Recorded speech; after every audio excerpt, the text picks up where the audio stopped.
মুন্সিগঞ্জের ভট্টাচার্যের বাগ গ্রামের অটল ঢালি বংশ পরম্পরায় ৬০ বছর ধরে কপির বীজতলা করেন, কিন্তু এবছর অতিবৃষ্টিতে বিপাকে পড়েছেন তিনি।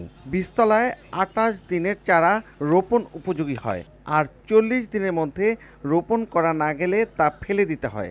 বাধ্য হয়ে পানির দরে বিক্রি করছেন তিনি।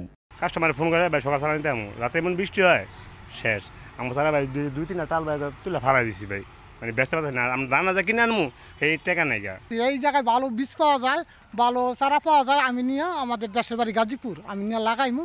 অটল ঢালির মতো মুন্সিগঞ্জের হাজারো কৃষক দেশি, তাইওয়ান ও জাপানিজ হাইব্রিড জাতের ফুল ও বাঁধাকপির চারা উৎপাদন করে বিপাকে। স্পর্শকাতর এই বীজতলা তৈরিতে পারদর্শী এখানকার কৃষক। এবার সিন্ডিকেট করে বিদেশি বীজের দাম বাড়িয়ে দেওয়ার অভিযোগ কৃষকদের। আগে আনছি আমরা ১৩০০ টাকা পাতা, অনেক পাতা দানা ২০০০ টাকা পাই না।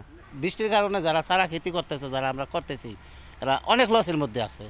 সিন্ডিকেট ভাঙতে স্থানীয় উচ্চ ফলনশীল বীজ ব্যবহারের পরামর্শ স্থানীয় কৃষি বিভাগের। কৃষকরা যেমন উন্নত মানের চারা পাচ্ছে, ঠিক অন্যদিকে কৃষিতে উদ্যোক্তার সংখ্যা বাড়ছে।